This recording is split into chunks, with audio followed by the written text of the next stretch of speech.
Hello, everyone. My name is Katherine Kreidler with the National Sports Media Association, and today I'm joined by Luke DeCock, the 2024 Sports Writer of the Year for North Carolina. Thank you so much for joining me today. Yeah, thank you for having me. First off, congratulations on winning. And what was your reaction when you found out? I was very happy. It's always an honor to win this one, particularly because it's your peers who are doing the voting and nominating. And I've been nominated before, I've won before, but it's Mhm. always nice to have that recognition and know that your work's being appreciated. And appreciate everything the NSMA does. And just very, very happy to be honored and humbled to be recognized. That's awesome. Can you tell us a little bit about how you first got interested in sports? Yeah, I really was more interested in the journalism part of it than the sports, Mhm. to be honest. That's always been more my deal. I like to think of myself as a writer who writes about sports more than a sports writer, probably. Mhm. But I grew up in a family where sports were very important, whether it was playing them or watching them. I grew up outside of Chicago, very intense Cubs fan, Packers fan. My whole family's originally from Wisconsin. Um, Sports were a big part of our lives and what we did, whether it was watching sports or playing sports together. I wasn't a tennis player; the rest of my family was. I played golf. Um, my brother and sister both played sports in college, so it was or my brother did. Sorry, it was just part of our lives. And then sort of on a separate track, I became interested in writing and journalism really from a very young age. And, I obviously influenced by my family because my grandfather was a sports writer in Milwaukee. My aunt was a news writer in Louisville, one of his daughters, but she had interned in sports at the Boston Globe. So there was a pretty strong current of sports journalism. And then my grandmother was also one of the first female copy editors Oh, at the Milwaukee wow. papers. So and did a lot of writing herself. So it was in sort of in my atmosphere and around me the idea that this was something that people did and did well and people in my family did. So sort of those two parallel tracks. Um, it just seemed like sports was the most natural thing for me to sort of dig into as a writer. And I went to college. I was a diplomatic history major, but I worked a lot. It was really important to me working for the student paper, Hmm. which was independent and very feisty with very very high standards. Did a lot of really good work. People that I worked with there have won Emmys and Pulitzers and like all kinds of crazy awards. It was a really high octane environment. But when I graduated, I really wasn't qualified to do much other than go into journalism or maybe I don't know law school or foreign service. And then I got a job in February of my senior year, so I kind of knew then that this is where I was headed, and then I've been doing it ever since. Wow. Um, what college did you say you went to? I went to the University of Pennsylvania. I wrote Okay. for the Daily Pennsylvanian there, which is, really one of the better, best student newspapers in the country. And that was a really pivotal experience for me. I'm not going to lie. I mean, it was one of the reasons why I chose to go there. That the student Hmm. newspaper was really an important part of my decision and my experience there, and it really helped prepare me for this. I hear a lot of younger writers who are curious, can I do this if I don't go to journalism school? And this advice may be a little outdated now that the industry has contracted a little bit, but for many years, I would say, I would encourage you not to go to journalism school. I think you'll learn more about how to be a good writer and how to think critically, with a degree that is in something else. And my history degree forced me to learn how to do research and how to assimilate, large quantities of information and distill that and how to do analysis and how to think critically, how to read critically, how to write critically, how to write concisely and clearly and I'd like to think I'm a pretty clear and organized writer, and I think a lot of that comes from having that sort of academic background as opposed to just sort of learning how to do journalism. And then I got that education through the student paper, which had a long tradition of sort of bringing freshmen and sophomores along and teaching them the right ways to do things, and had a strong culture of sort of professional journalism at that level. I did take one. I took and Penn didn't really have like a journalism school per se. It had a communication school, so it wasn't really an option if I went there. Hmm. I did take one journalism class. It was a seminar my senior year with Buzz Bissinger, who wrote Friday Night Lights, among other books. Oh, And that cool. was a lot of fun. And I wrote a couple research papers, and his feedback was like really unsparing in a good way. But it was kind of cool to have that exposure right before I went out into the real world with someone who really did know what they were doing. What did you say your first job was that you got senior year, February? Yeah, my first job was in Northern California. It was in a town called Okay. Marysville. It was I don't know, a little over an hour north of Sacramento and Hmm. not really near anything. And I'd spent my entire life in cities, and I went off to this very um small sized town, Marysville and Yuba City. And I mean, really nobody who's not from Northern California has ever heard of it. Just sort of the farming, agriculture, a lot of orchards, big rivers that flood a lot. Um, And for me, someone whose experience was pretty much urban to that point, or at least suburban and urban, going out to sort of a very agricultural, smaller county seat kind of town was really eye-opening. mhm. A little bit of culture shock, but I really enjoyed it. I mean, I covered 13 high schools and a junior college. It was a terrific experience. You got to know people fast because that stuff matters there. And um, really got to know some people who are pretty who were pretty influential in my life, and I was only there for 18 months.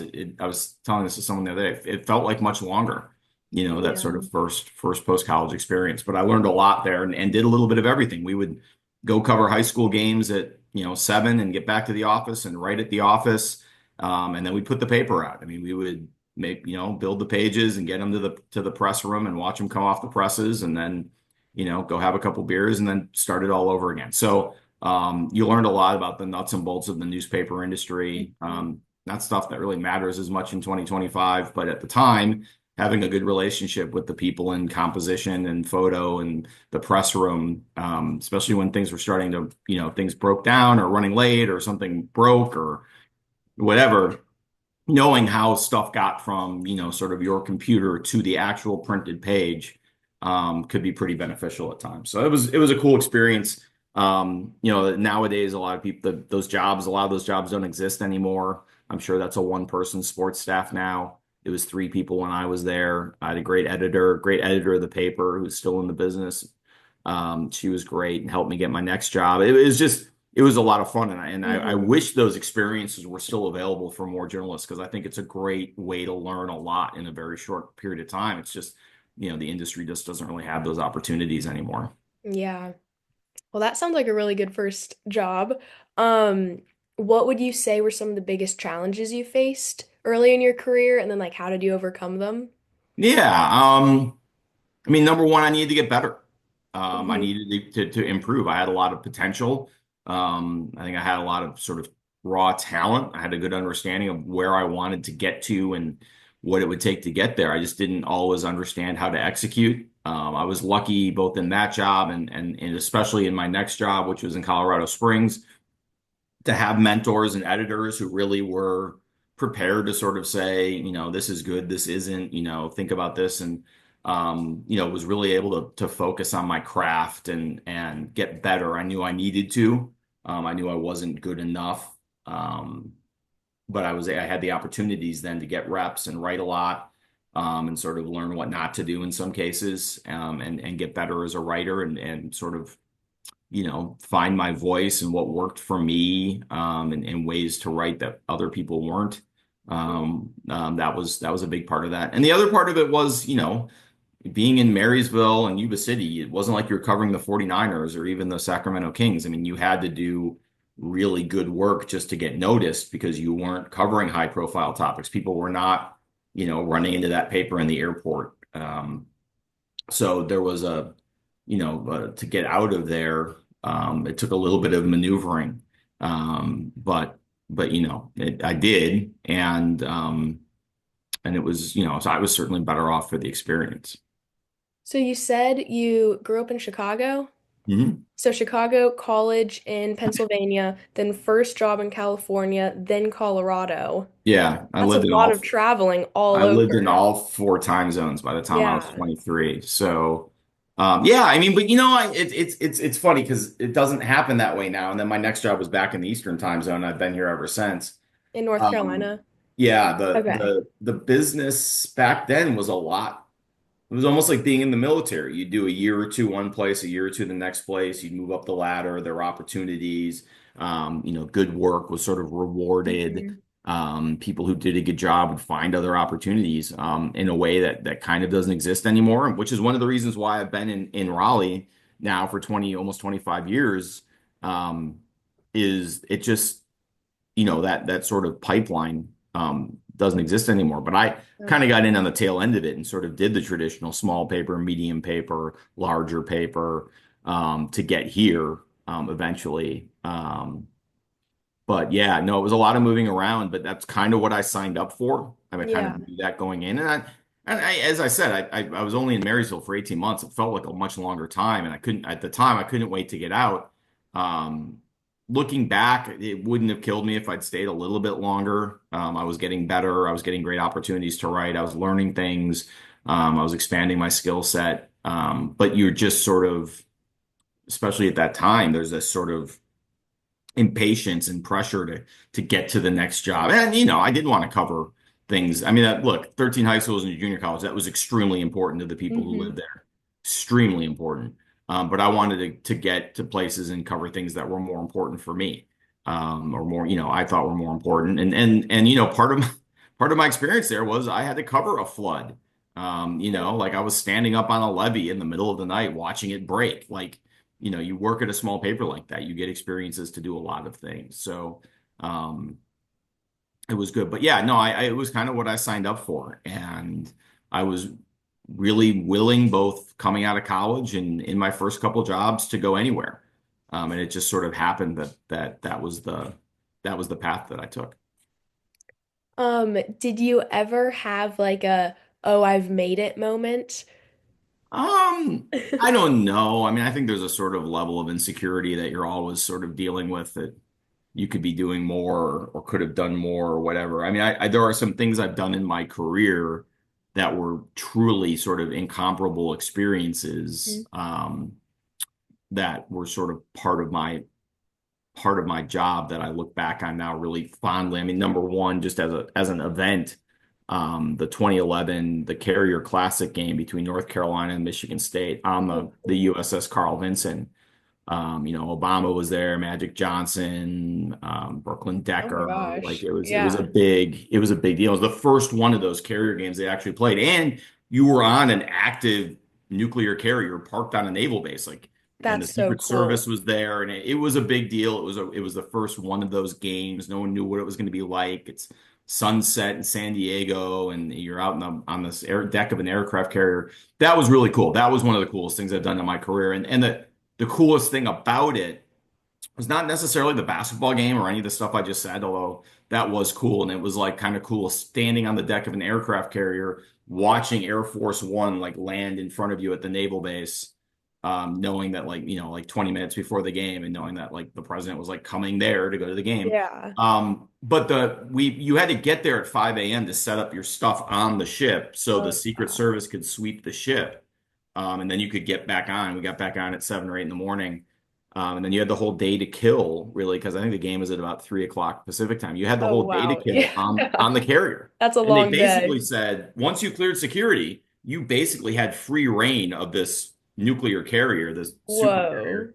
And we ran into a guy when we were all a lot of so a lot there were a lot of people living on the ship, sort of single Hmm. sailors in port. When the ship's in port, they still live on the ship, and they had to get off the ship too. And then we were in line to get back on with them, and we ended up meeting a guy from Hickory, which is not far from, is in Hmm. North Carolina, a couple hours Yeah. from here.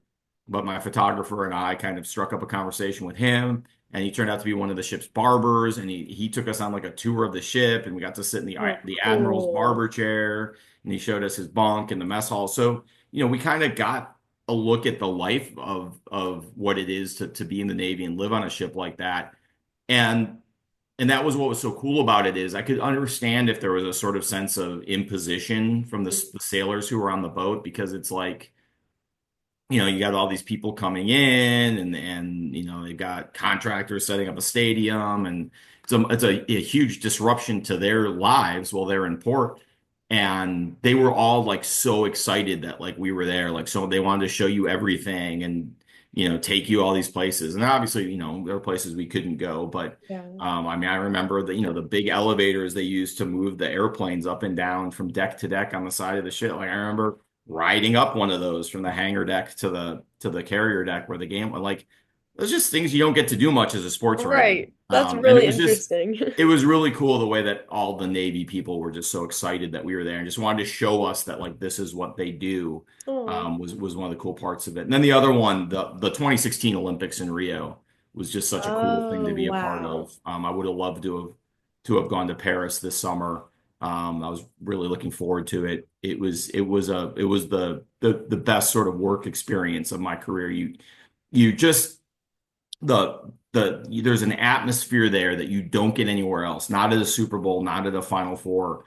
Every person you cover in every sport, this is the biggest day of their life. This Hmm. is the most important race they've ever run. This is the most important lift they've ever lifted. This is the most important match they've ever been in. Yeah.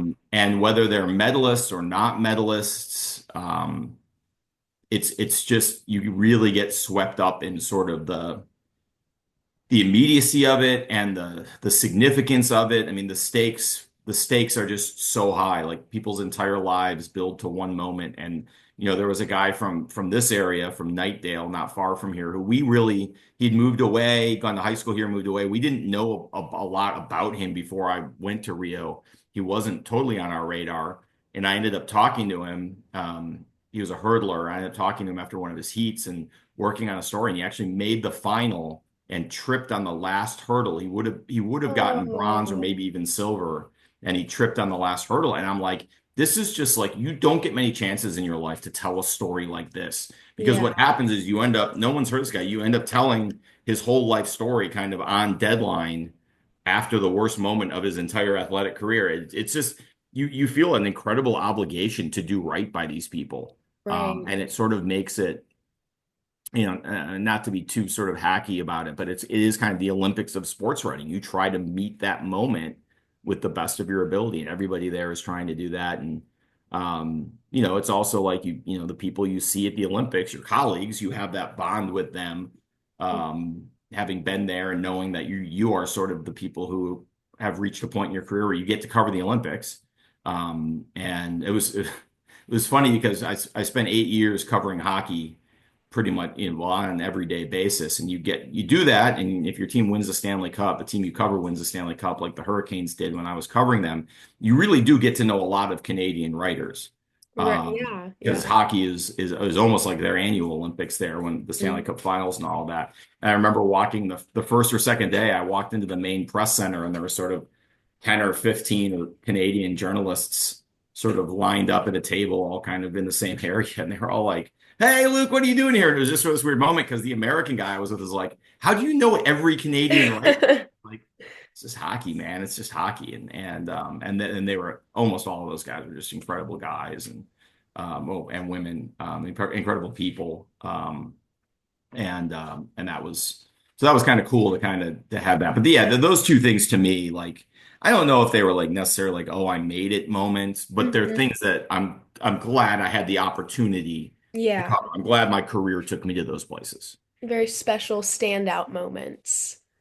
Yeah, that's awesome. And then I guess finally to wrap it up, do you have any advice for students or young professionals looking to pursue a sports media writing? Yeah.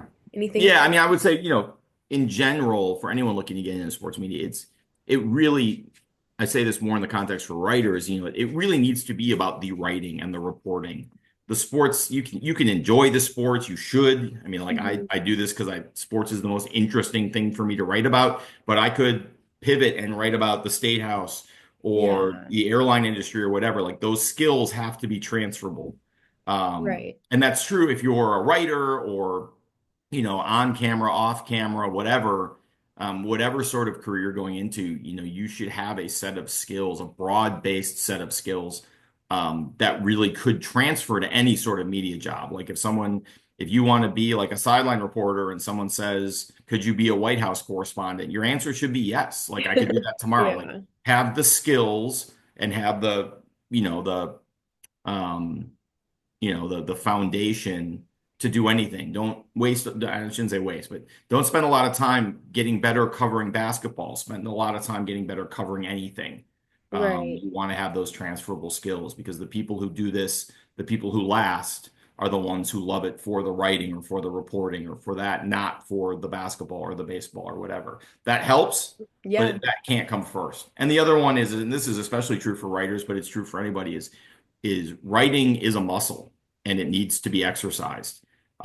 Get reps. Find, especially for young writers, find opportunities to write freelance, student papers, whatever they are, any place that has some standards and will give you feedback and you have to write to their level, Hmm. you'll get better. Find opportunities to write, get reps. And the other half of that is, your training is reading. Hmm. This is your time in the gym is the more you read good writers, the more you read what they're doing critically and look at how they do certain things. I mean, I still read a lot of great writers and read it not just for enjoyment or for out of interest, but to look at how they did things and say, oh, that's, their rhetorical techniques, how they organize stories, their reporting. Those Hmm. are all really, those to me are all things that you can become a better writer without writing just by reading, but you really do need the reps as a writer to get better. And look, that's true if you want to be a local sportscaster, you need time in front of the camera. You need time reading off a prompter. You need time cutting highlights and learning how to do that. Like reps Hmm. matter in everything. And there are lots of ways you can do that. It doesn't have to be your first job or whatever, but student paper, student media, all those things are great opportunities to write and get feedback. Just, get those reps. That's the most important thing. I completely agree. Well, thank you so much for your time and for joining me, and congratulations on winning. It Thank was so you. nice to meet you.